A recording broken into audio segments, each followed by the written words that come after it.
Bonjour, je me présente. Je suis Khadija Baki. Je suis consultante en gestion des émotions, coach d'éveil. Je fais des soins vibratoires par la parole et je transmets des enseignements sur notre nature. Oui, je suis une éveilleuse de conscience. Et en ce moment, la dualité est de plus en plus là. Donc, face à l'ombre, que faire? Il est dit dans certains écrits de s'éloigner de la bête. Oui, de la bête, de la bêtise. Alors écoute, écoute cela. Tu sais, il y a certains mots qui te touchent, comme une caresse, qui te font du bien, qui t'enveloppent, comme une mère aimant ses enfants. Tu parles. Tu parles de bienveillance, oui, oui, à travers tes mots qui sonnent et résonnent comme une onde d'amour qui parcourt ton cœur, ton corps et ton âme.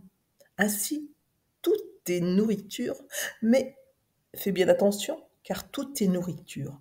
Alors parfois certains mots blessent, sont fracassants, brutaux, voire bestial. Oui, il y a un aspect animal de cruauté, de bestialité. Oui, faire du mal pour décharger sa haine et toute sa colère. Faire du mal pour détruire, oui. Faire du mal pour anéantir, faire du mal pour punir. Oui, le mot peut être blessant, voire menaçant, voire fracassant. Alors, que faut-il faire? Il faut tenir tête? Non, non, ne sois pas bête. Ne rentre pas dans la bête. Laisse-la gueuler, dégueuler simplement. Dégueuler simplement.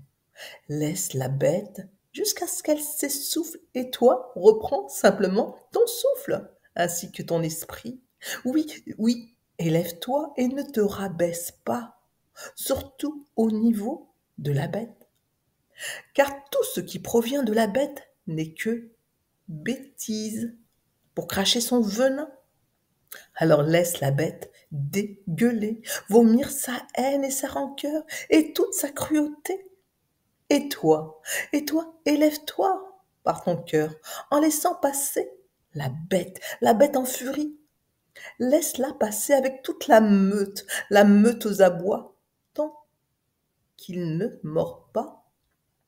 Pleure, pleure s'il le faut. Libère-toi des mots portés sur toi ou à l'encontre de toi. Pleure, pleure afin que cela glisse sur toi et que cela ne te pénètre pas.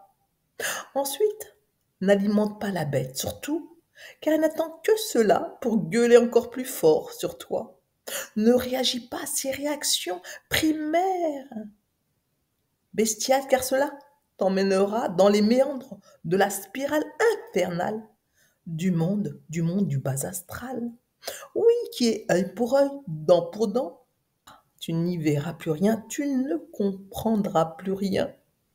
Tu ne feras que ressasser jusqu'à tourner en rond comme une bourrique, car la bête n'attend que cela, adore cela, te faire tourner la tête jusqu'à ce que tu ne tournes plus rond et que tu pètes un plomb.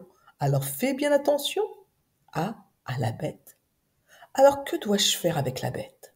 Bah, mon enfant, être dans la maîtrise de tes pulsions, de tes réactions, être aussi dans le dit discernement, être ainsi dans la lucidité du jeu de la bête. Oui, être dans l'esprit, le pur esprit, pour voir ce qui se joue dans ce monde de la dualité et parfois de la bestialité.